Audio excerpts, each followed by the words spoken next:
ఓం సమర్థ సద్గురు శ్రీ సాయినాథాయ నమ. ఒకసారి శ్రీజీ సోలాపూర్కి వెళ్ళారు. అక్కడ రావు సాహెబ్ పాహే బంగ్లాలో బస చేశారు. ఆ రోజు ఏకాదశి అవడం వల్ల పండరిపురంలో శ్రీ విఠల్ మందిరంలో చాలా రద్దీగా ఉండెను. శ్రీ పడ్కే అనే అధికారి అక్కడ నిర్వహణ వ్యవహారాలు చూసేవారు. ఆయనకు భక్త కార్య కల్పద్రుమ జయఘోష వినిపించింది. చూస్తే శ్రీజీ హనుమంతరావు అంబాజీ మొదలైన వారి సహాయంతో విఠలుణ్ణి దర్శనం చేసుకుంటున్నారు. శ్రీ పడ్కే ఇతర అధికారులకు చెబితే వారు శ్రీజీకి విఠలుని దర్శనం ఏర్పాటు చేయించారు. శ్రీ పడ్కే తన ఇంటికి రావాల్సిందిగా శ్రీజీని పిలిచారు. కానీ ముందు ఇంకెప్పుడైనా చూద్దాం, ఇప్పుడు వీలు కాదు అని శ్రీజీ చెప్పి అక్కడి నుండి బయలుదేరారు. తర్వాత శ్రీ పడ్కే రావు సాహెబ్ వారి బంగ్లాకు వచ్చినప్పుడు ఆయన పండరీపూర్ విషయం చెప్పగానే అందరికీ ఆశ్చర్యం కలిగింది. ఆ ఏకాదశి రోజు శ్రీజీ సోలాపూర్లో రావు సాహెబ్ పాగే వారి బంగ్లాలోనే గడిపారు.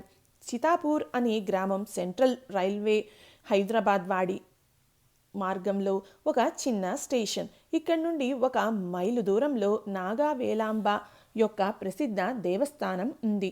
ఈ దేవిని జలదుర్గ అని కూడా అంటారు. అక్కడ ఒక చోట చిన్న చిన్న నీటి కుండాలు 2 ఉన్నాయి. ముఖ్య పూజ ఆ 2 కుండాలకు చేస్తారు. ఒకసారి శ్రీజీ చితాపూర్కి వెళ్ళి నాగావేలాంబ దర్శనం చేసుకుని పూజ చేశారు. పూజ సమయంలో కుండంలోని నీరు ఉబికి పైకి వచ్చి శ్రీజీ యొక్క చరణాలను తాకి వెనక్కి తిరిగి వెళ్ళాయి. ఇది హిమకన్య తన పతి జ్ఞానశంకరుడు తనను కలవడానికి వచ్చినప్పుడు వారి చరణాలు స్పర్శించి స్త్రీ యొక్క సహజ సిగ్గుతో తిరిగి లోపలికి వెళ్ళిపోయినట్లు అనిపిస్తుంది. కొహిర్ ఇది బీదర్ జిల్లాలోని ఒక గ్రామం. శ్రీజీ కాలంలో 1 సంవత్సరం ఆ ప్రదేశంలో భయంకరమైన కరువు వచ్చింది. మనుషులు అన్నం కోసం తిరగసాగారు. చాలామంది భార్యాపిల్లలను అమ్ముకోసాగారు. కొంతమంది తమకు పోషించే స్తోమత లేక పిల్లలను ఇతరులకు ఇవ్వసాగారు. అటువంటి సమయంలో జనం మాణిక్ నగర్కి రాసాగారు. ఏ జాగీర్దార్ సంస్థానానికి ధైర్యం కాలేదు. కానీ శ్రీజీ రోజు 2 పూటలా భండారు ఖానాలో పెద్ద గిన్నె నిండా నూకలు మరియు మజ్జిగ పులుసు చేయించి అనావృష్టి ముగిసే వరకు ప్రతి ఒక్కరికి భోజనం పెట్టించారు. వేల మంది ఆ సహాయాన్ని ఉపయోగించుకొని తమ ప్రాణాలను కాపాడుకున్నారు. అనావృష్టి సమయంలో చాలామంది పిల్లలకు మాణిక్ నగర్లో ఆశ్రయం దొరికింది. సదాశివరావు కుంటేగావ్కర్ మనోహర్ మాణిక్ ప్రభు కాలం నుండే మాణిక్ నగర్లో ఉండిరి. ఈయన కుమారుడు కిషన్ రావు ఉన్నత విద్యాభ్యాసం చేశాడు. ఒకసారి ఆయన రోగగ్రస్తుడయ్యాడు. మందులు ఇచ్చినా కూడా బాగవకపోతే సదాశివరావును మాణిక్ నగర్కు తీసుకుని వచ్చారు. ఆయన శ్రీజీకి అంతా చెప్పి తన కొడుకుకు ప్రాణదానం చేయాల్సిందిగా వేడుకున్నారు. అవి జయంతి ఉత్సవాల రోజులు. ఆ రోజు శ్రీ ప్రభు ఆరాధన ఉండెను. శ్రీజీ సదాశివరావుకి బ్రాహ్మణుల ఉచ్చిష్ట ప్రసాదం, వడ, బోండా, ముద్దకూర మొదలైనవి ఇచ్చి వాటిని వారి కొడుకును తినాల్సిందిగా చెప్పారు. పూర్తి శ్రద్ధతో సదాశివరావు ఆ విధంగానే చేశారు. కొంతసేపటికి కిషన్ రావు శరీరం చల్లబడింది. దాంతో ఆయన దేహం విడిచిపెట్టారని తెలిసింది. సదాశివరావు శ్రీజీ వద్దకు తీసుకుని వెళ్ళాలి అనుకుంటూ ఉండగా కిషన్ రావులో కదలికలను గమనించారు. కొద్దిసేపటిలో కిషన్ రావు లేచి కూర్చొని సదాశివరావుతో, ఇప్పుడే నాకు శ్రీ మార్తాండ ప్రభు దర్శనం అయింది. నీకు జీవించాలనే కోరిక ఉందా అని నన్ను అడిగి నీకు 30 సంవత్సరాల ఆయుష్ ఇస్తున్నాను అన్నారు. బాబా, ఇక ముందు 30 సంవత్సరాలు నాకు ఏ భయం లేదు అన్నాడు. సదాశివరావుకి ఎంత సంతోషం అయిందో చెప్పలేము. శ్రీజీ పై కృతజ్ఞతతో ఆయన మనస్సు నిండిపోయింది. ఆ సమయంలో హైదరాబాద్లో ఒక యువ హరిదాసు ఉండేవారు. ఆయన మాట కూడా ఎదుటివారిని ప్రభావితం చేసేదిగా ఉండేది. వీరు తన్మయులై కీర్తన చేస్తూ ఉంటే విన్నవారు మైమరిచిపోయేవారు. అప్పుడు అక్కడ ఒక విధవ బ్రాహ్మణ స్త్రీకి 11 సంవత్సరాల కూతురు ఉండేది.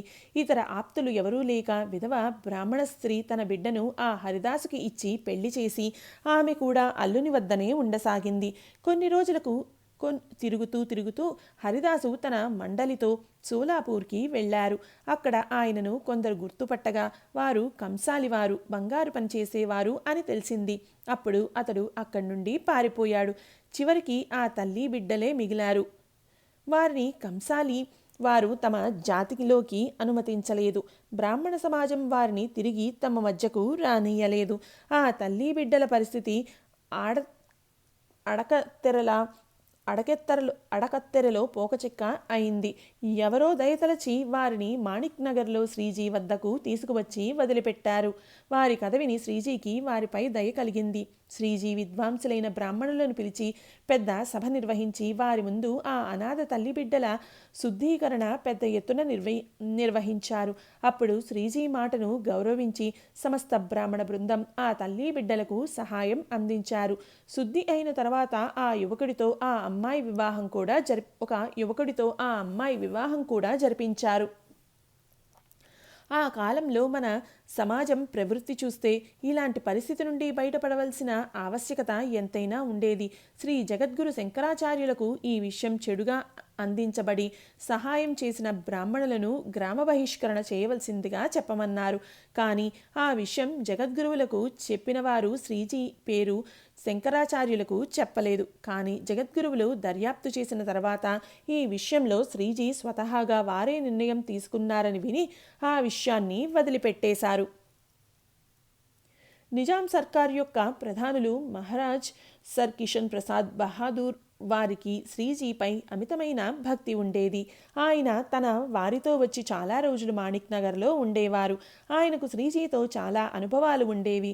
వారు శ్రీజీ విషయంలో ఇలా అనేవారు: హజారో ఫైజ్ పాయే హై, లాఖో సర్ झुकाए है कोई कर्म में ऐसा तो మార్తాండా మాణికా మేం.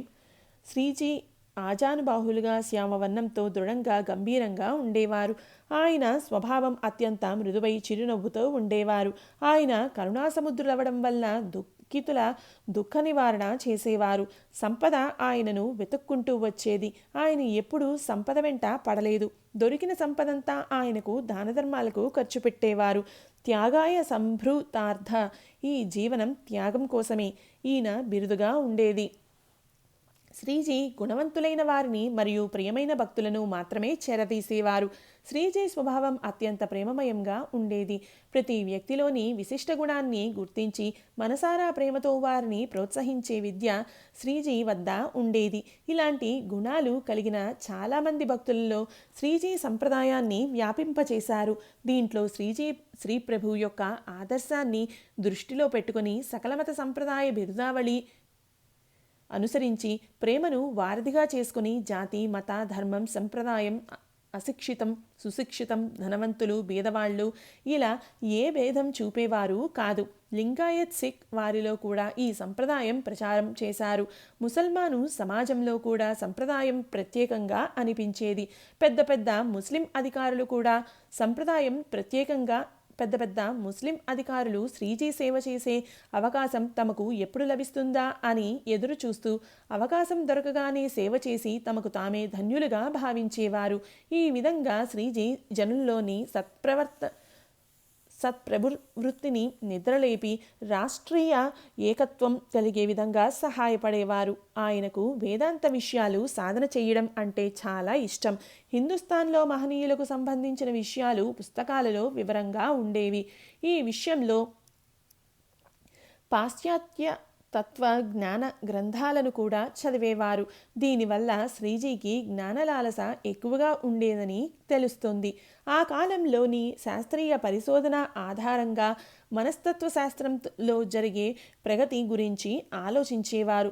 శ్రీజీ యొక్క వ్యాసంగంలో పక్వానికి వచ్చిన ఫలం అంటే జ్ఞానమార్తాండ అని గ్రంథం. ఈ గ్రంథం రసిక జిజ్ఞాసులకు అన్ని కోణాలలో అపూర్వంగా అనిపిస్తుంది. వేదాంత విషయంలో ఎన్నో గ్రంథాలు ఉన్నాయి, కానీ అద్వైత తత్వజ్ఞానంపై సమగ్రంగా ఆలోచన చేసి రాసిన గ్రంథం మాత్రం మరొకటి లేదు. దీంట్లో అద్వైత తత్వజ్ఞానం అత్యంత సులభంగా సామాన్య జనులకు కూడా అర్థమయ్యేటట్లుగా వివరించడం జరిగింది. ఇంతేకాకుండా తమను తాము ఉద్ధరించుకోవాలి అనే ఆశ ఉన్న సాధకులకు సాధనలోని కఠిన శ్రమ మరియు దానికంటే కఠినమైన భయం నుండి ముక్తులను చేసి కేవలం శ్రవణ, చింతన మరియు ధ్యానం వీటి యోగాలతో ముక్తి లభిస్తుంది అనేటువంటి విశ్వాసం వారి మనస్సులో ఈ గ్రంథం యొక్క నిత్య పఠనంతో కలుగుతుంది. అప్పుడు ఈ గ్రంథంలో వివరించిన సహజ ముక్తి యొక్క తత్వం ముముక్షువులకు కామధేనువులా అనిపిస్తుంది. ఈ గ్రంథంలో పూర్తిగా శ్రీజీ యొక్క స్వతంత్ర ఆలోచన విధానం ప్రతి పాఠకునికి స్పష్టంగా కనిపిస్తోంది. ఈ గ్రంథాన్ని కాశీ పండితులు ముక్తకంఠంతో ప్రశంసించారు. దక్షిణ భారతంలోని పండితులు ఈ గ్రంథానికి ఆకర్షితులై శ్రీజీకి అభినవ శంకరాచార్య అనే బిరుదును ఇచ్చారు. శ్రీజీ యొక్క పద్యరచన అత్యంత రసమయంగా చాలా వరకు వేదాంత విషయంపై ఉంటుంది. ప్రతి ఒక్క పదంలో వేదాంతంలోని సిద్ధాంతాల అర్థం విశదీకరించినట్లుగా తెలుస్తుంది. వేదాంతంపై ఆయన ప్రతిభ, శ్రీ ప్రభు మరియు వెంకమ్మలపై భక్తి ప్రకటంగా తెలుస్తుంది. శ్రీజీయే స్పష్టమైన పదాలతో సంప్రదాయం యొక్క తత్వజ్ఞానం వివరించారు. దైనందిన ఆచారాల నుండి సాధన మొదలు కావాలని, అలాగే భక్తజనులను ప్రగతి పదంలో నడిపించే యోగ్యమైన దైనందిన కార్యక్రమం శ్రీజీయే అందించారు. ఈ తత్వజ్ఞానంలో ఎంత సుబోధత మరియు సుకర్తృత్వం ఆయన తెచ్చారు అంటే సామాన్య భక్తులు ఆకర్షితులై ఆ సాధనకు తయారయ్యేవారు. ఈ దైనందిన సాధనలో నుండి వారి జయానికి అవసరమైన ప్రగతితో పాటు వారి ఆత్మవిశ్వాసం పెరగాలని నిరంతరం కృషి చేసేవారు. శ్రీజీలో కర్మ, భక్తి మరియు జ్ఞానాల సంగమం ఉండేది. భోగాన్ని ఆయన త్యాగం చేయలేదు. కానీ ఆయన కామదేవుని భస్మం చేసే భగవాన్ శంకరుణ్ణి నిస్సంగా వృత్తితో స్వీకరించారు. ఆయనకు 2 పుత్రులు, 1 పుత్రిక ఉండేవారు. ఆయన కళ్ళ ముందే వారి పుత్రులు ఇహలోకాన్ని విడిచారు. సంతానం లేని వారికి ఆయన మూలంగా సంతానం కలిగింది.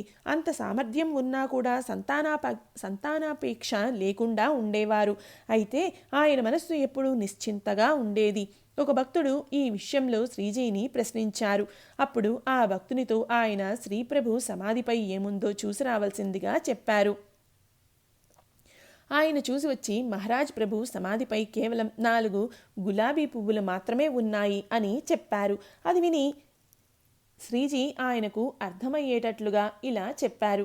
ఆ 4 పూలు అంటే ఆశీర్వాదం. ఈ 4 అక్షరాలు శ్రీ ప్రభు యొక్క ఆశీర్వాదం. అందులో మన జీవన సర్వస్వం ఉంది. ఇతర విషయాల కోసం మనం ఎందుకు చింతించాలి? ఏదైనా ఆ ప్రభువే చూసుకుంటారు అన్నారు. గురువారం 12 మార్చి 1936 సంవత్సరంలో శ్రీజీ తన సగుణ రూపం నుండి సర్వ వ్యాపకత్వాన్ని పొందారు. శ్రీజీ యొక్క మహాసమాధి వల్ల భక్తులందరికీ అంతులేని దుఃఖం కలిగింది. సగుణ రూపం నుండి శ్రీజీ దృష్టి మరుగైనా కూడా తమ అపూర్వ సామర్థ్య బలంతో ఇప్పటికీ భక్త కార్యకల్పద్రుమత్వం చూపిస్తూ ఉన్నారు. శ్రీజీ యొక్క శబ్దాలలో చెప్పాలి అంటే జ్ఞానమార్తాండ ఉదయ నాహీవా అస్తనాహి అంటే జ్ఞానస్వరూపులైన మార్తాండునికి ఉదయం లేదు మరియు అస్తమం కూడా లేదు.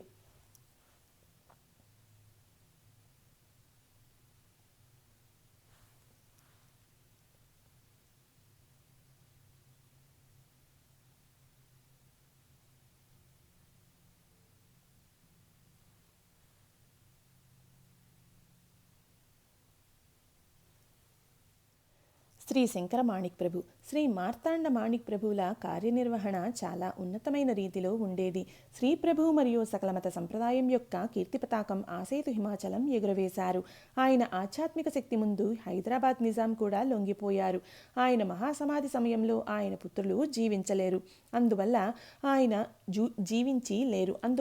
ఆయన వారసులు ఎవరన్న ప్రశ్న మొదలై ఆయన కీర్తి వల్ల అధిక చర్చ మరియు చింతా విషయం అయింది. కానీ సూర్యుని అస్తమయం తర్వాత పూర్ణిమ నాటి వెన్నెల ఏ విధంగా ధవళవర్ణంలో సకల జగాన్ని ఆహ్లాదపరుస్తుందో ఆ విధంగా శ్రీ శంకరమాణిక్ ప్రభు గాది యొక్క చతుర్థ ఆచార్యునిగా అధికారం స్వీకరించి తమ మృదువైన నిశ్చలమైన ప్రభుసేవాపరాయణతతో సంస్థానం మరియు సంప్రదాయాన్ని వృద్ధి చేశారు.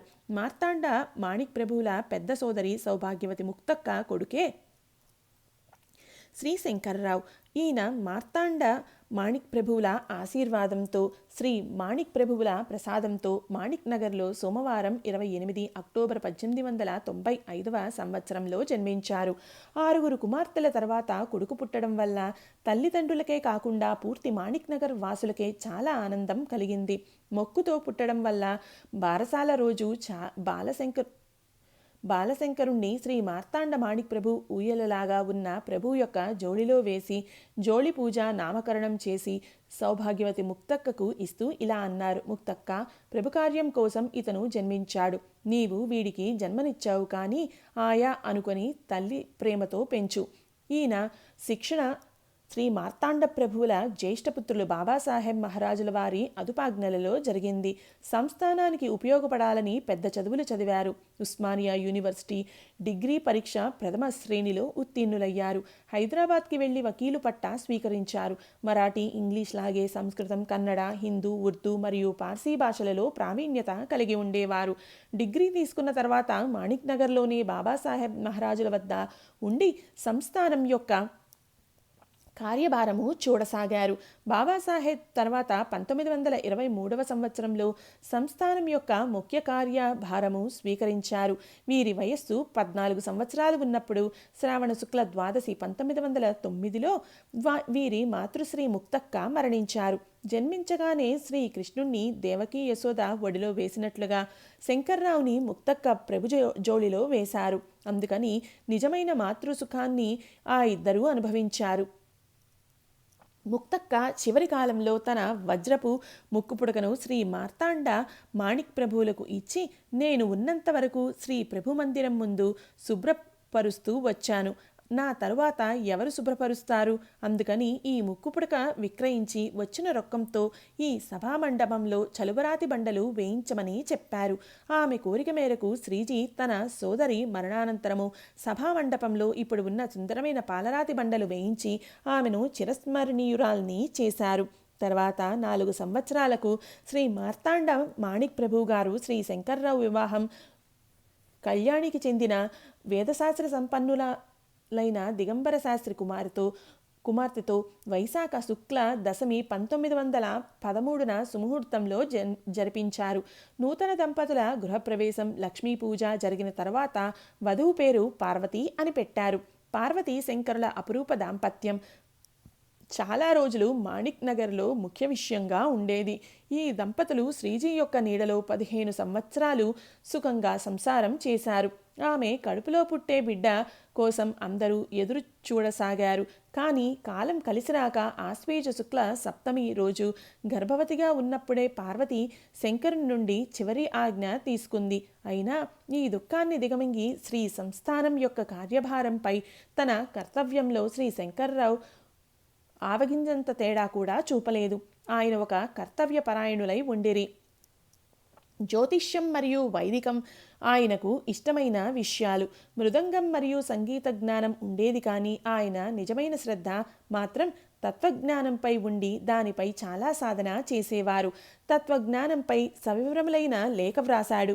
అది తత్వజ్ఞాన మందిరం అనే మాసపత్రికలో ప్రచురితమై ప్రసిద్ధమైనది. ఆ లేఖ నుండి ఆయన శ్రీ మార్తాండ ప్రభు యొక్క జ్ఞానమార్తాండ అనే గ్రంథంలో మహత్తరమైన పద్యాల వివరణ చేశారు. శ్రీ శంకర ప్రభు మంచి వక్త. శ్రీ మార్తాండ మాణిక్ ప్రభు కాలంలో దర్బార్లో తత్వచర్చ జరిగేది. శ్రీ శంకర్రావు గారు ఇలాంటి చర్చలో ఎప్పుడూ భాగం వహించి ఎదుటి వాళ్లను ఖండించేవారు. పద్య రచన వైపు మాత్రం ప్రత్యేక శ్రద్ధ చూపించలేదు. అయినా కూడా ఈయన చేసిన శ్రీ మార్తాండ మాణిక్ ప్రభు యొక్క ఆరతి సంప్రదాయకులకు అత్యంత ప్రియమైనది. శ్రీ మార్తాండ మాణిక్ ప్రభువుకు తన మేనల్లునిపై అసామాన్యమైన ప్రేమ ఉండేది. వారి సుఖదుఖాలపై శ్రద్ధ చూపేవారు. సౌభాగ్యవతి పార్వతీబాయి మృత్యువు తర్వాత 2 సంవత్సరాలకు ఆయన శ్రీ శంకర్రావు యొక్క ద్వితీయ వివాహం సాంగ్లీ వైపు ఉగార్కి చెందిన ఇనామాదార్ కుమార్తె సౌభాగ్యవతి లక్ష్మీబాయితో 14/7/1930 చేసి అల్లునికి కొత్త జీవితాన్ని ఇచ్చారు. సౌభాగ్యవతి లక్ష్మీబాయి తన మంచితనంతో అత్తగారింట్లో అందరి మనస్సు గెలుచుకున్నారు. అలాగే నౌకర్లు, చాకర్లు, అనాథలు, ఆశ్రితులను తన స్నేహభావంతో చూడడంలో తమ జీవితాన్ని అంకితం చేశారు. ఇంటికి వచ్చి వెళ్లే బంధువులకు మరియు భక్తులకు ఆతిథ్యం ఇచ్చి ఆదరంగా స్వాగత సత్కారాలు చేసి వారి ఆశీర్వాదాన్ని సంపాదించారు. ఆమె స్వభావం అందరూ మెచ్చి అందరికీ ఆమె మామీ సాహెబ్ అయ్యారు. మామీ సాహెబ్ ఇంటి బాధ్యతలు తీసుకొని తమ పతి చేసే ధర్మకార్యంలో చేయి అందించేవారు. తర్వాత వీరికి శ్రీ సిద్ధరాజ్ మహారాజుల వారు జన్మించారు. శ్రీ మార్తాండ మాణిక్ ప్రభువుల విషయంలో వీరి పూజ్యభావం అనన్య సామాన్యమైనది. ఒకసారి జ్వరం వచ్చినప్పుడు తీసుకున్న ఇంజెక్షన్ వికటించి పూర్తి శరీరం కాలినట్లు అయి చర్మం ఒలిచినట్లు లోపలి మాంసం కనిపించసాగింది. శరీరం మండుతూ బ్రతకటం అసాధ్యమైంది. ఆయన శరీరంపై ప్రత్తిని, దానిపై వస్త్రం, దానిపై మైనం ఉంచి పడుకోబెట్టారు. వైద్యం కోసం సికింద్రాబాద్ వెళ్లాల్సి వచ్చింది. కానీ శ్రీ మార్తాండ మాణిక్ ప్రభువుల కృప లేకుండా తాను జీవించడం కల్లా అన్న విశ్వాసం ఉండడం వల్ల సికింద్రాబాద్ వెళ్ళడానికి పూర్వం శ్రీ మార్తాండ మాణిక్ ప్రభువుల దర్శనానికి వెళ్లారు. శ్రీజీ రాగానే శంకర్రావు, నేను చాలా అపరాధాలు చేశాను, కానీ మీరు కరుణాసముద్రులు. మీ అమృతహస్తం నా మండుతున్న శరీరంపై రాస్తే ఈ దేహం శాంతిస్తుంది. మీ చరణతీర్థం యొక్క ఒక అమృత బిందువుతో నా జీవితం నాకు తిరిగి లభిస్తుంది. నా సర్వ అపరాధాలు మనసారా క్షమించి నాపై కృప చూపించండి అని అన్నారు. శ్రీ మార్తాండ మాణిక్ ప్రభు వాత్సల్యంతో శరీరంపై చేతితో నిమిరి వారికి తన పాదతీర్థం ఇచ్చి ఇలా అన్నారు, నా పని నేను చేశాను. ఇప్పుడు నీకు ఏమీ కాదు. ఔషధోపచారాలు చేయండి. ఈ బాణం శివలింగం తీసుకోండి. రోజు దీనికి అభిషేకం చేసి ఆ తీర్థాన్ని తీసుకుంటూ ఉండండి. ఆ బాణాన్ని తీసుకుని పరమానందంతో శంకర్ ప్రభు సికింద్రాబాద్కి వెళ్ళి ఔషధోపచారాలు చేసుకుని ఆరోగ్యవంతులై తిరిగి వచ్చారు. శ్రీ మార్తాండ మాణిక్ ప్రభు 12 మార్చి 1936న సమాధి తీసుకున్నారు. దీనికి పూర్వమే ఈయన 2 పుత్రులు స్వర్గస్థులైరి మరియు వారిద్దరికీ పుత్రులు లేకపోవడం వల్ల గాదీకి వారసులు లేకుండెను. శ్రీ మార్తాండ మాణిక్ ప్రభు సమాధికి పూర్వం శ్రీ శంకర్రావుకి ప్రసాదం ఇచ్చి వారిని ఉత్తరాధికారిగా నియమించారు. ఈ విధంగా శ్రీ శంకర్రావు శ్రీ శంకర్ మాణిక్ ప్రభుగా శ్రీ ప్రభు యొక్క దివ్యపీఠంపై ఆసీనులయ్యారు. శ్రీ ప్రభువును సకల మత సంప్రదాయులు మరియు ప్రభు భక్తులు వీరిని అపర తేజస్విగా గుర్తిస్తారు. శ్రీ ప్రభువు ఇష్టప్రకారంగా వారు స్థాపించిన సంస్థానం యొక్క కార్యనిర్వహణ జరగాలని వారి భావనగా ఉండేది. అందుకని శ్రీ శంకర ప్రభువుకి అందరి అంగీకారం లభించింది. శ్రీ శంకర మాణిక్ ప్రభు చిన్నప్పటి నుండి మాణిక్ నగర్లోనే ఉండడం వల్ల చాలా మందితో పరిచయాలు ఉండేవి. శంకర్ మాణిక్ ప్రభువును కొంతమంది విశేషంగా ఆదరించేవారు కాదు. సమాధి అయిన తర్వాత కూడా వారిని శ్రీ మార్తాండ మాణిక్ ప్రభు కనిపించి వారిని కింది విధంగా అనుభవమిచ్చి దారిలోకి తీసుకువచ్చారు. హుమానాబాద్లో గోవింద్ జాజీ అనే పేరుగల ఒక గృహస్థు శ్రీ మార్తాండ మాణిక్ ప్రభువులకు అనన్య భక్తులై ఉండిరి. శ్రీ మార్తాండ ప్రభు తర్వాత వందనీయులైన వ్యక్తి మాణిక్ నగర్లో లేరని వారికి అనిపించేది. ఆయన దృష్టిలో శంకర్ మాణిక్ ప్రభు అంటే ఒక సామాన్య వ్యక్తి. అప్పటి వరకు వారు ఒకే దగ్గర కలిసి తిరుగుతూ నవ్వుతూ ఆడుతూ ఉండేవారు. వారిని ప్రభు అనుకుని నమస్కారం చేయడం గోవిందప్పకి ఇష్టమవలేదు. ఇలాంటి ఆలోచనలతో ఆయన మాణిక్ నగర్కి వెళ్ళడం మానుకున్నారు. ఒకరోజు గోవిందప్పకు స్వప్నంలో కనిపించి మార్తాండ ప్రభు ఇలా అన్నారు, అరే, నేను మాణిక్ నగర్లో లేను అని అనుకోవడం మూర్ఖత్వం అవుతుంది. శంకరునిలో నన్ను చూడు. ఇంతకు ముందులాగే వస్తూ పోతూ ఉండు. గోవిందప్ప దాన్ని లక్ష్య పెట్టలేదు. కానీ 2-3 రోజులు ఇలాగే స్వప్నం రావడం వల్ల పుష్పహారం, పండ్లు తీసుకుని మాణిక్ నగర్కి వచ్చి శ్రీ శంకర ప్రభు ముందు నిలబడినా కూడా వారికి నమస్కారం చేయడానికి సంకోచించసాగారు. ఇంతలో శ్రీ మార్తాండ ప్రభువులు చెప్పిన మాటలు వినిపించసాగాయి. ఆయన శంకర్ ప్రభు వైపు చూస్తే అక్కడ మార్తాండ ప్రభు కనిపించారు. అందుకని నమస్కారం చేయడానికి వంగగానే శ్రీ శంకర ప్రభువులు కనిపించారు. అందుకని ఆయన పుష్పహారం వేయకుండా వెనుదిరిగారు. నమస్కారం చేయడానికి వంగగానే శంకర్ ప్రభు కనిపించేవారు, వెనుదిరగగానే మార్తాండ ప్రభు కనిపించేవారు. ఇలా 4-5 సార్లు జరగగానే శ్రీ మార్తాండ ప్రభువుల ఉగ్రరూపం కనిపించి కఠిన స్వరంతో, మూర్ఖ, నన్ను పరీక్ష చేస్తున్నావా ఏంటి అని కోపంగా అన్నట్లు వినిపించింది. దాంతో గోవిందప్ప భయపడిపోయి తప్పైంది, నన్ను క్షమించండి అంటూ శ్రీ శంకర్ ప్రభువుకి పుష్పహారం వేసి నమస్కరించారు. శ్రీ శంకర్ ప్రభు ఆయనకు ధైర్యం చెప్పి సముదాయిస్తూ తన మధుర శబ్దాలతో ఇలా ఉపదేశం చేశారు. మహత్వం వ్యక్తిది కాదు, శ్రీ ప్రభువు గాదిది. భరతుడు శ్రీ రామచంద్రుడి పాదుకలను సింహాసనంపై ఉంచి అయోధ్యను పాలించాడు. భరతుడికి ఆ పాదుకల స్థానంలో శ్రీ రామచంద్రుడు కనిపించేవారు. క్షణకాలం మీరు అలాగే అనుకోండి, శ్రీ ప్రభుగాదిపై నేను కాకుండా ప్రభుపాదకులు ఉన్నాయి అనుకుని నమస్కారం చేయడంలో తప్పులేదు కదా. కానీ శ్రీ శంకర ప్రభు అనుకుని నమస్కారం చేయాలి అనిపించకపోతే చేయకండి. ఈ విధంగా శంకర ప్రభు తన మృదుమధుర మాటలతో, బుద్ధి చాతుర్యంతో, ఔదార్యంతో కొంతకాలంలోనే ప్రభుభక్తుల అంతఃకరణను జయించారు. ఏ పని అయితే శక్తికి మించినది అవుతుందో ఆ పనిని సులభంగా సహజంగా చేసేవారు. వీరికి ఇలాంటివి ఎన్నో ఘటనలు ఎదురైనా సునాయాసంగా తీర్చేవారు. లోకుల పనులతో అనుకోని కష్టాలు వచ్చేవి.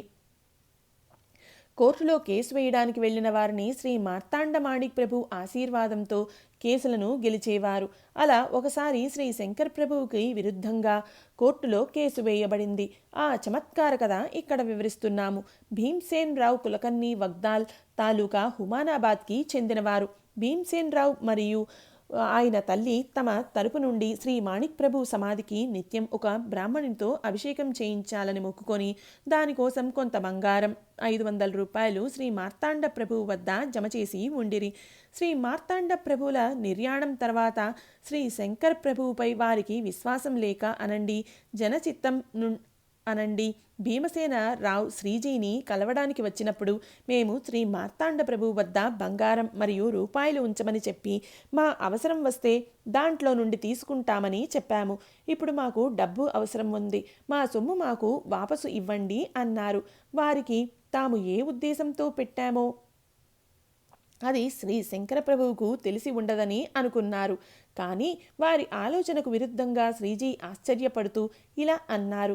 మీ సమృద్ధి కోసం శ్రీ మాణిక్ ప్రభు సమాధికి నిత్య అభిషేకం కావాలని, మీరు దారిద్రాన్ని అర్పించారని, మీరు ద్రవ్యాన్ని అర్పించారని మేము విన్నాము అన్నారు. తన రహస్యం బయటపడగానే భీమసేనరావు కోర్టులో కేసు వేసి దాన్ని వసూలు చేస్తాను అంటూ గట్టిగా అరుస్తూ వెళ్ళాడు. ఆయన నిజంగా కోర్టులో కేసు వేసినప్పుడు శ్రీ శంకర్ ప్రభు మీరు అంటున్నది కనుక నిజం అయితే ఆ సొమ్ము మేము కోర్టులోనే కడతాము అన్నారు. కోర్టులో కేసు వేసి భీమసేనరావు బయటకు రాగానే పోలీసులు వచ్చి మిమ్మల్ని అరెస్టు చేయాల్సిందిగా సమను వచ్చింది అంటూ ఆ పోలీసులు ఆయన చేతికి బేడీలు వేశారు. ఇంతలో భీమసేనరావుకి ఎవరో తట్టినట్లుగా అనిపించింది. ఆయన భయంతో అటు ఇటు చూస్తే పోలీసులు ఎవరూ లేకుండిరి. జరిగింది నిజమో కాదో ఆయనకు తెలియలేదు. ఇలా ద్వంద్వ మనస్థితిలో ఇంటికి వెళ్ళి ఎప్పటిలాగే కులకర్ణి పనికి చెందిన సర్కారీ పనులు చూస్తూ కూర్చున్నారు. శంకర్పై కేసు ఎందుకు వేశావు అని హిందీలో శ్రీ మార్తాండ ప్రభు అడిగినట్లుగా వినిపించింది. ఆయన భోజనానికి కూర్చున్నా కూడా అవే వాక్యాలు వినిపించసాగాయి. వాహనాల శబ్దం, ప్రపంచంలోని ఇతర శబ్దాలు, జనం మాట్లాడే మాటల్లో అన్నిట్లో అవే శబ్దాలు వినిపించసాగాయి. 4 దిక్కులా శంకర్ పే దావా క్యూ కియా, ఇవే శబ్దాలు ఆయన చెవుల్లో గింగిరు మనసాగాయి. భీమసేనరావు భయపడిపోయారు. ఏం చేయాలో తోచలేదు. అదే సమయంలో మామ్లేదార్ సాహెబ్ కార్యాలయ కాగితాలు గణనకు వచ్చాయి. కులకర్ణి పనికి చెందిన పుస్తకాల్లో ప్రతి ఒక్క పేజీపై సర్కారీ ముద్ర లేకుండా అన్ని పేజీల్లో అదే వాక్యం రాసినట్లు కనిపించింది. భీమసేనరావు పరిస్థితి ఎలా అయిందంటే ఎవరితో మాట్లాడినా అవే శబ్దాలు వచ్చేవి. మామ్లేదార్ సాహెబ్తో మాట్లాడేటప్పుడు అలాగే జరిగింది. ఆయన అడిగిన అన్ని ప్రశ్నలకు జవాబు అవే శబ్దాల్లో చెప్పసాగారు. సాహెబ్ ఆయనను పిచ్చివాడి కింద లెక్కవేసి పనిలో నుండి తీసివేశారు. చాలా పశ్చాత్తాపం కలిగింది. చివరికి అనన్యభావంతో శ్రీజీని శరణు వేడుకున్నారు. ఇక ముందు ఇలా ఎప్పుడూ చేయను, తప్పైంది అంటూ క్షమించమని వేడుకున్నారు. శ్రీప్రభు కృపతో ఆ సంకట పరిస్థితి నుండి ముక్తులైన తర్వాత భీమసేనరావు చాలా ఆదరణతో శ్రీ శంకర ప్రభువు యొక్క పాదపూజ చేసి వెండి సామాన్లు మరియు 50 రూపాయల దక్షిణ సమర్పించారు. అన్ని వ్యవహారాలు శ్రీప్రభు కృపతో పూర్వంలాగే జరిగాయి. గాదిపై కూర్చున్న తర్వాత శ్రీ శంకరమాణిక్ ప్రభు ఉపాసన వైపు అధిక శ్రద్ధ చూపేవారు. ఆయన ప్రవర్తనలో శ్రీ మార్తాండ ప్రభువుల ప్రవర్తన కనిపించసాగింది. స్నాన, సంధ్య, జపతపాలు, పూజ, అర్చనలు ఇవే కాకుండా మాట్లాడడం, నడవడం అన్ని విషయాల్లో శ్రీ మార్తాండ ప్రభువుల ప్రభావం పూర్తిగా కనిపించేది. శ్రీ మార్తాండ ప్రభువుల వల్లనే అనేక వ్యవహారాలు రాత్రివేళలో చేయసాగారు. అందుకని జనానికి వారిలో శ్రీ మార్తాండ మాణిక్ ప్రభువు గారు కనిపించి శ్రీ మార్తాండ మాణిక్ ప్రభు వియోగ దుఃఖాన్ని మరవసాగారు. శ్రీ మార్తాండ ప్రభు సంస్థానంలో జరిగే అనేక విషయాలు ఆధునీకరించారు. కొన్నింటిని స్వయంగా ప్రారంభించారు. వివిధ దేవతల జన్మదినం, భజన, పూజా కార్యక్రమాలు, ఉత్సవాలు, పుణ్యతిథి, దర్బార్, సంగీత కార్యక్రమాలు, నగర ప్రదక్షిణ మరియు దిండి, వివిధ కళాకారుల కార్యక్రమాలు వీరి కాలంలోనే విశేషంగా జరిగేవి. శ్రీ శంకరమాణిక్ ప్రభు ఈ అన్ని విషయాలపై దృష్టి పెట్టి ఎలాంటి వెలితి లేకుండా శ్రద్ధ తీసుకునేవారు. అలాగే సంప్రదాయకుల భక్తుల సౌకర్యాలు మరియు వ్యవహారిక ఆంతరంగిక అభివృద్ధి వైపు దృష్టి పెట్టేవారు. శ్రీ శంకరమాణిక్ ప్రభు స్వయంగా విద్యావంతులై ఉండిరి. ఆయన జనానికి విద్య అవసరాన్ని పరిగణలోకి తీసుకుని మాణిక్ నగర్లో ఒక పాఠశాలను స్థాపించారు. ఈరోజు దానిపైనే శ్రీ శంకర విద్యానగరం యొక్క స్థాపన జరిగింది. మాణిక్ నగర్ ఇది ఒక ధర్మ సంస్థానము. శ్రీ శంకరమాణిక్ ప్రభు ధర్మభావన మరియు భక్తి వీటి ప్రచారం కోసం అనేక ధర్మయాత్రలు చేశారు. కానీ ఆయనకు స్వంత ప్రాంతం విడిచి బయట యాత్ర చేయడానికి సమయం దొరకలేదు. స్వధర్మం అనే సూర్యుని ప్రకాశంతో దురితుల అహంకారం పోయేట్లు చేసి వారు ఏది కోరుకుంటారో అది వారికి ఇవ్వడం అని అర్థం.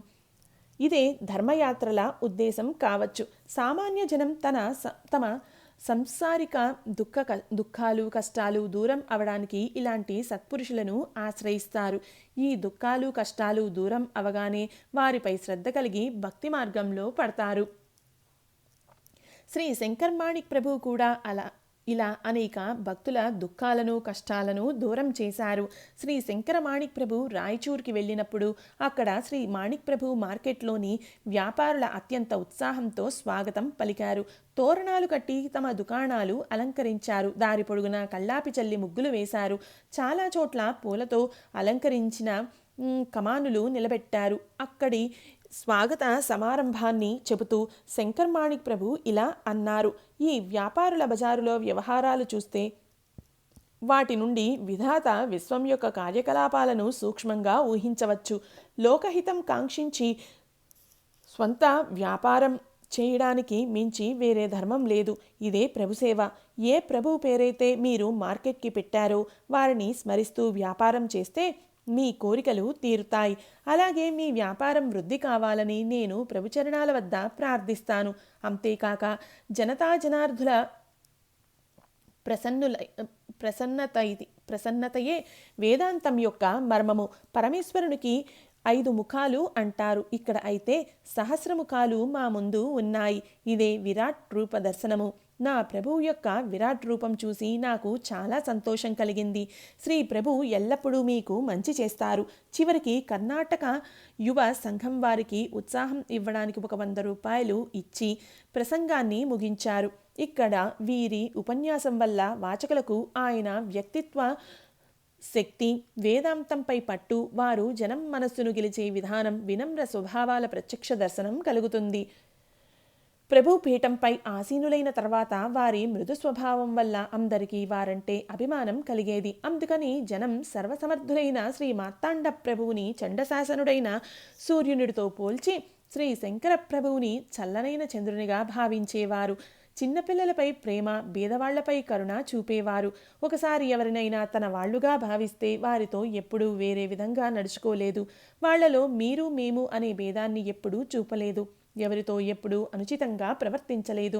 సౌజన్యానికి మారురూపాలై ఉండిరి. స్వార్థం ఆయనను ఎప్పుడూ స్పృశించలేదు. ఎప్పుడూ ఇతరుల గురించి ఆలోచన చేసేవారు. గాదిపై వారు విధియుక్తంగా ఆసీనులైన తర్వాత 1 సంవత్సరం ఆయన భరతుని వలె గాదిని సంరక్షించినారు. గాదిపై కూర్చున్న తర్వాత సక్రమమైన పాలన, దేవ ధర్మ కార్యక్రమాలలో ఆలస్యం చేయకపోవడం, ఉపాసనా పద్ధతిలో దృఢమైన ఏకాగ్రత పెట్టేవారు. వీరి ఏకైక చిరంజీవి శ్రీ సిద్ధరాజ్కి చిన్నప్పుడు ఒకసారి అనారోగ్యం చేసింది. అన్ని రకాల ఔషధాలు వాడారు, కానీ ఒకేసారి జ్వరం పెరిగింది. ఈ విషయం శంకర్ మాణిక్ ప్రభువుకు తెలియచేసే సమయానికి వారు పూజలో కూర్చొని ఉన్నారు. ఈయన స్వయంగా వైద్యులై ఉండిరి. అయినా ఆయన ప్రభు ఏం చేస్తారో చేయని అన్నారు. వెంటనే శ్రీ ప్రభు కృపతో శ్రీ సిద్ధరాజ్ యొక్క జ్వరం తగ్గిపోయింది. కాలం గడుస్తుండగా శ్రీ శంకర్ మాణిక్ ప్రభు యొక్క ఆరోగ్యం వికటించింది. చాలా ఔషధోపచారాలు జరిగాయి. జప హోమాదులు అనేకం జరిపించారు, కానీ నొప్పులు తగ్గేవి కావు. శ్రీ శంకర్ మాణిక్ ప్రభువుకి తన చివరి క్షణాలు కనిపించసాగాయి.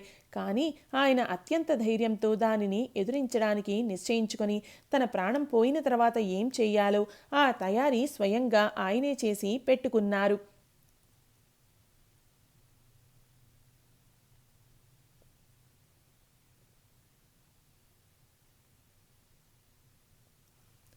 సమాధికి పూర్వం శ్రీ శంకరమాణిక్ ప్రభు సోలాపూర్కి చెందిన బాబూరావు వైకుంఠ్ అనే పేరుగల ప్రభుభక్తునికి ఒక లేఖను స్వహస్తాలతో వ్రాశారు. దాంట్లో ఏమి రాశారో శ్రీజీ యొక్క నిర్యాణం తర్వాత తెలిసింది. నిర్యాణం తర్వాత శ్రీజీ యొక్క పార్థివ దేహాన్ని సమాధి స్థానంలో పెట్టడానికి ముందు కట్టడానికి కావలసిన పట్టుపంచ, సాలువా వంటి నూతన వస్త్రాలు అందుబాటులో లేకుండెను. దగ్గరలోని గ్రామాల్లో, బజారులో వెతికినా దొరకలేదు. ముందు ఏం చెయ్యాలి అనే ఆలోచనలో భక్తమండలి ఉండగా సోలాపూర్ నుండి బాబూరావు వైకుంఠ్ వచ్చారు. పట్టుపంచ, సాలువా, గులాల్ కర్మ కోసం పనికి వచ్చే పూర్తి సామాగ్రి ఆయన తేవడం చూసి జనానికి ఆశ్చర్యం కలిగింది. అప్పుడు వైకుంఠ్ ఈ సామాగ్రినంతా తీసుకుని రావాల్సిందిగా శ్రీజీ స్వయంగా లేఖ ద్వారా నాకు తెలియజేశారు అని చెప్పారు. ఇలా చెప్పగానే వారి దుఃఖానికి అంతు లేకుండా పోయింది. ఇలాంటి పరిస్థితి వస్తుందని ముందుగానే తెలుసు. అందుకని లేఖ వ్రాసి ఏర్పాటు చేసి పెట్టుకున్న శ్రీ శంకర్ మాణిక్ ప్రభు యొక్క భవిష్యత్ జ్ఞానం మరియు మృత్యువును ఎదిరించే ధైర్యం చూసి అందరూ స్తంభించిపోయారు. ఇలా ఆ కర్మయోగి శ్రీ శంకర్ మాణిక్ ప్రభు 28 ఫిబ్రవరి 1945న తన నశ్వరదేహాన్ని విడిచి తమ సద్గురువైన శ్రీ మార్తాండ ప్రభు చరణాల్లో లీనమయ్యారు. ఆయన సమాధి కూడా శ్రీ మార్తాండ ప్రభువుల సమాధి పక్కనే చేసి దానిపై దివ్యమైన పాలరాతి దేవాలయం నిర్మించబడింది. శ్రీ సిద్ధరాజ్ మాణిక్ ప్రభు చతుర్థ దత్తావతారులు శ్రీ మాణిక్ ప్రభు మహారాజ కృపాలాభం సంప్రదాయకులకు మాత్రమే కాకుండా సామాన్య మానవులకు కూడా అందాలి అనే కారణంతో శ్రీ ప్రభువు గాది యొక్క సామర్థ్యం నిలిచి ఉంది. గాదిపై ఆసీనులయ్యే ప్రతినిధి యొక్క అసమాన దివ్యత్వం సాక్షాత్కరిస్తోంది. శ్రీ శంకర మాణిక్ ప్రభు యొక్క మహాప్రయాణం తర్వాత వారి పుత్రుడు శ్రీ సిద్ధరాజ్ మాణిక్ ప్రభు ఈ సకలమత పీఠం యొక్క పంచమాధికారిగా శ్రీ ప్రభువు గాదిపై ఆసీనులయ్యారు. శ్రీ సిద్ధరాజ్ మాణిక్ ప్రభు బుధవారం 1 ఫిబ్రవరి 1939న మాణిక్ నగర్లో జన్మించారు. శ్రీ శంకర మాణిక్ ప్రభు జ్యోతిష్ శాస్త్ర పారంగతులై ఉండడం వల్ల శ్రీ సిద్ధరాజ్ గారి జాతకం చూశారు. వారికి ఈ బాలకుడు అత్యంత తేజస్వి అయి దీర్ఘాయుష్కులై ఉండి రూపంలో ప్రత్యక్షంగా శ్రీ మార్తాండ ప్రభువులు తిరిగి అవతరించినట్లుగా అనిపించింది. చిన్నతనంలో శ్రీ సిద్ధరాజును రాజా అని ప్రేమతో పిలిచేవారు. శ్రీజీ యొక్క అసమాన త్రికాల దర్శన సాక్ష్యాలు వారి బాల్యలీలల ద్వారా తెలిసేవి. వీరు జన్మతోనే సిద్ధపురుషులు.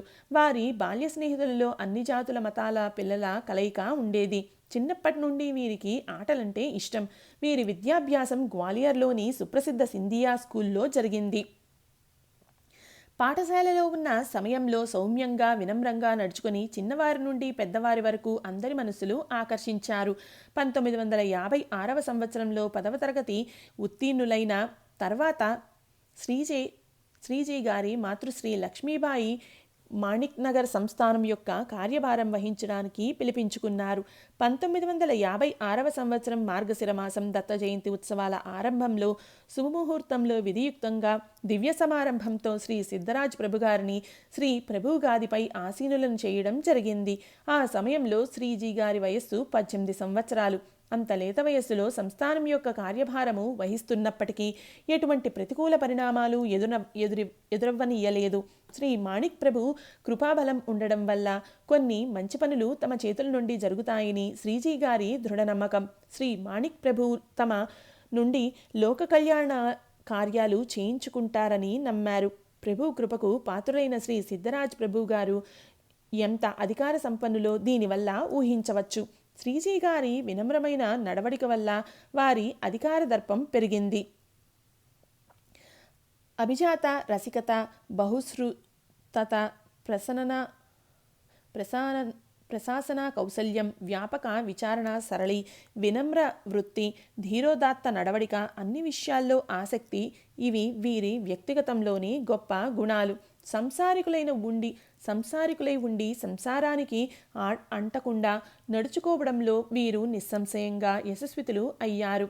శ్రీజీ గారి వివాహం 1 జూలై 1957 రోజు ఈ శ్రీక్షేత్రం హరిహర మఠాధిపతి పరమపూజ్య శ్రీ సమర్థనారాయణ మహారాజు గారి పుత్రిక సౌభాగ్యవతి మీరాబాయితో జరిగింది.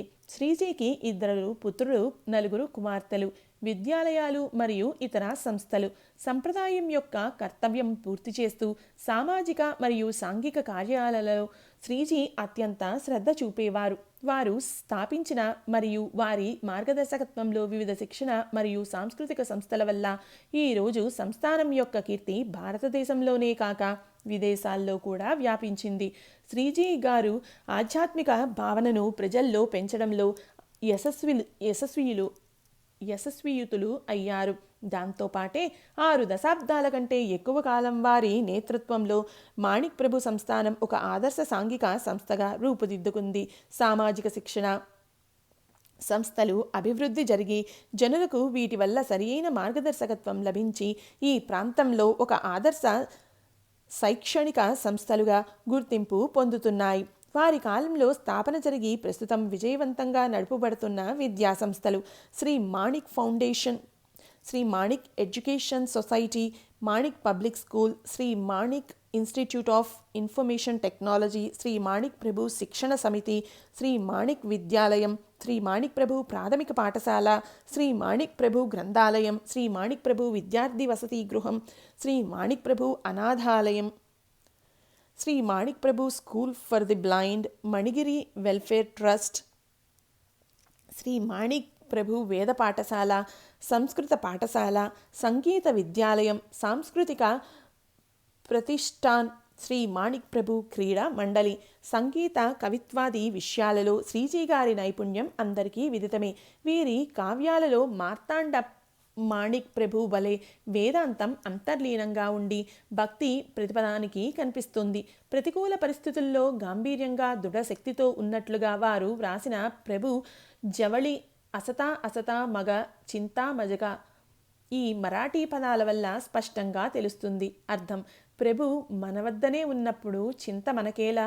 శ్రీజీ గారి కార్యభారంలోనే 1960వ సంవత్సరంలో శ్రీ మార్తాండ ప్రభు జన్మ శతాబ్ది మహోత్సవం, 1965వ సంవత్సరంలో శ్రీ ప్రభు మహానిర్యాణ మహోత్సవం, 1977వ సంవత్సరంలో శ్రీ మనోహర ప్రభు మహానిర్యాణ మహోత్సవం, 1981వ సంవత్సరంలో శ్రీ బాబాసాహెబ్ మహారాజ్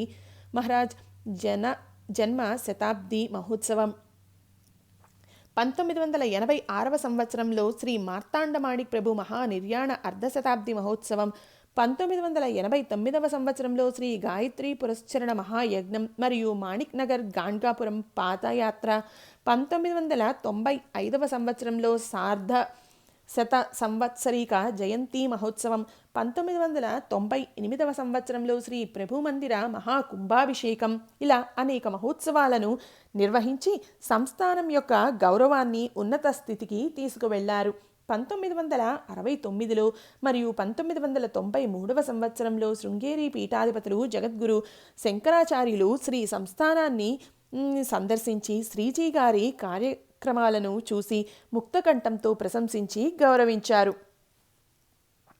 శ్రీజీ గారు సంప్రదాయ వ్యాప్తి కోసం ముంబై, ఢిల్లీ, చెన్నై, పూనా, సోలాపూర్, హైదరాబాద్, నాగ్పూర్, జల్గావ్,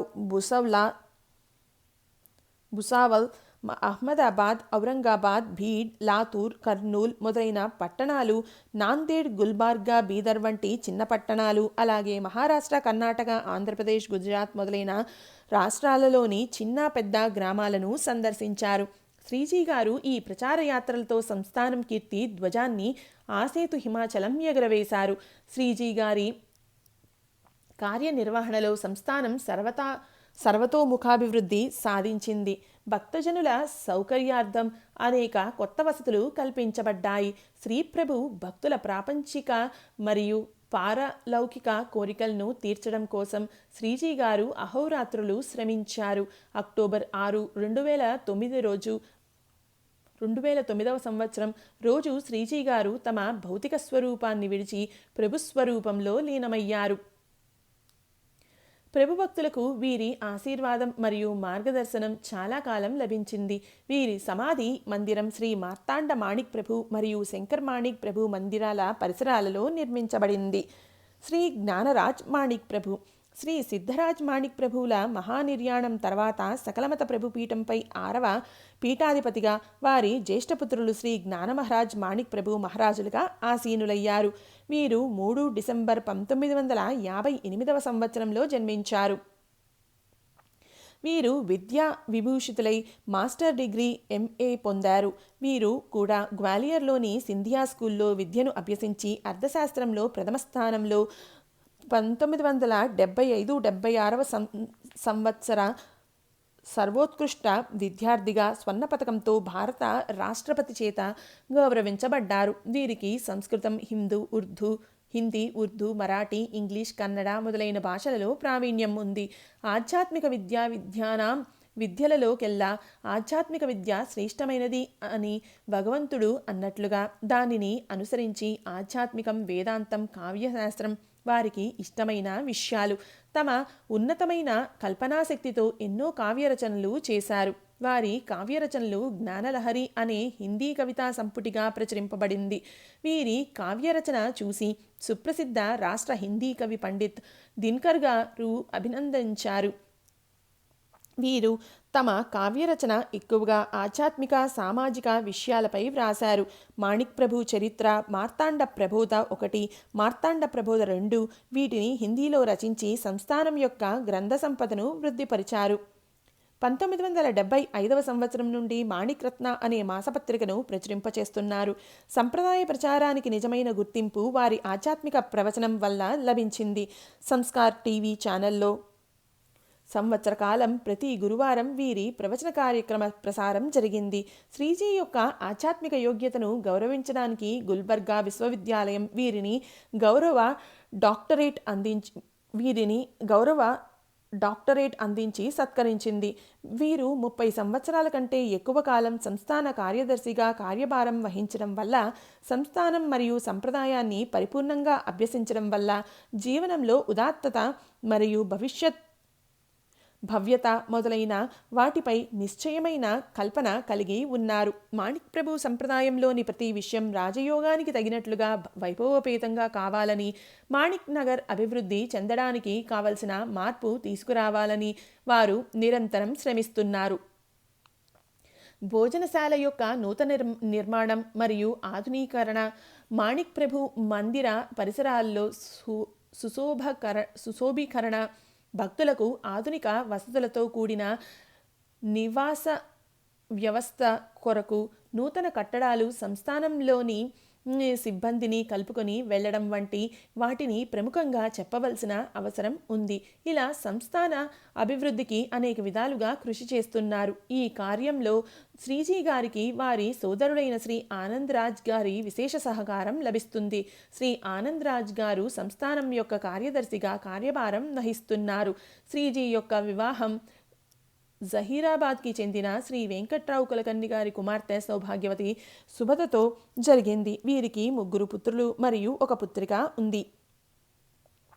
వీరి జ్యేష్ఠపుత్రులు శ్రీ చైతన్యరాజ్ శ్రీ సంస్థానం యొక్క సహకార్యదర్శిగా ప్రభుసేవ చేస్తున్నారు. అసాధారణ జ్ఞానం, ప్రచండ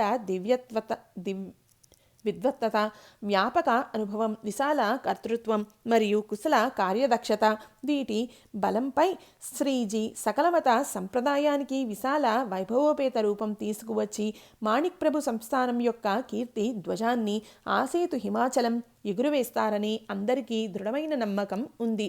శ్రీజీ యొక్క కార్యనిర్వహణలో సంస్థానం యొక్క సర్వతోముఖాభివృద్ధి జరుగుతోంది. భక్తుల కోసం అనేక కొత్త వసతులు కల్పించబడుతున్నాయి. శ్రీ ప్రభు భక్తుల ఐహిక లౌకిక శ్రేయస్సు కోసం శ్రీజీ అహర్నిశలు శ్రమిస్తున్నారు. ప్రభు సంప్రదాయకులకు వీరి కృపాఛత్రంతో ప్రభు సంప్రదాయం మరియు ప్రభు సంస్థానం యొక్క ఉత్తరోత్తర అభివృద్ధి జరగాలని ప్రభుచరణాల వద్ద ప్రార్థిస్తున్నాం. జై గురు మాణిక్. శ్రీ దత్తాత్రేయార్పణమస్తు. శ్రీ గురు మాణికార్పణమస్తు. ఓం సమర్థ సద్గురు శ్రీ సాయినాథార్పణమస్తు. ఇది 7వ రోజు పారాయణం సంపూర్ణం. ఇది పూర్తి గ్రంథ సప్తాహ పారాయణం సంపూర్ణం. ఫలశ్రుతి. సాక్షాత్ దత్తాత్రేయ స్వరూపులైన శ్రీ మాణిక్ ప్రభు మహారాజు గారి ఈ దివ్య చరిత్రను ఎవరైతే శ్రద్ధ భక్తితో పఠిస్తారో వారి మనస్సులోని అన్ని కోరికలు తీరి వారికి ప్రభు కృపా కటాక్షాలు ఎల్లప్పుడూ లభిస్తాయి. సకల మత సంప్రదాయంలో ప్రభువును 3 పద్ధతుల్లో ఉపాసించవచ్చు. మొదటిదైన ఆధ్యాత్మిక ఉపాసనలో ప్రభువు పరబ్రహ్మ స్వరూపమై ఉందురు. నిష్కామ భావనతో ప్రభు చరితామృతము పారాయణం చేయడం వల్ల ప్రభు యొక్క సచ్చిదానంద స్వరూప సాక్షాత్కారం కలుగుతుంది. రెండవదైన ఆదిదైవిక ఉపాసన అనగా దత్తాత్రేయులే చతుర్థావతారంలో శ్రీ సద్గురు మాణిక ప్రభువుల రూపంలో అవతరించారు. ఆదిదైవిక ఉపాసన పద్ధతి మనం ఈ చరితామృత పారాయణం చేస్తే ప్రభు కృపతో ధర్మార్థ కామ మోక్షములు ప్రాప్తిస్తాయి. ఇక మూడవది ఆది భౌతిక రూపంలో మాణిక ప్రభువులు భయాదేవి మరియు మనోహర నాయక్ దంపతులకు రామతీర్థ క్షేత్ర సమీపంలోని లాడవంతి గ్రామంలో జన్మించి భక్తుల కోరికలను తీర్చే కల్పవృక్షం వలె సిద్ధగురువు రూపంలో అవతరించారు. ఈ రూపంలో ప్రభువును ధ్యానించి ఈ చరిత్ర పారాయణ చేస్తే సంతానం కావాలనుకునే వారికి సంతాన ప్రాప్తి, ఐశ్వర్య ప్రాప్తి, ఆరోగ్య ప్రాప్తి, వ్యాపారాభివృద్ధి, సౌభాగ్య ప్రాప్తియే కాకుండా సర్వాభిష్టాలు నెరవేరి ప్రభు కృపా ఆశీర్వాదాలు లభిస్తాయి. ఈ చరిత్ర చదివేవారికి మరియు వినేవారికి ప్రభు అఖండ కృపా ఆశీర్వాదం ఎల్లప్పుడూ లభించుగాక. శ్రీ దత్తాత్రేయార్పణమస్తు. శ్రీ గురు మాణికార్పణమస్తు. ఓం సమర్థ సద్గురు శ్రీ సాయినాథార్పణమస్తు.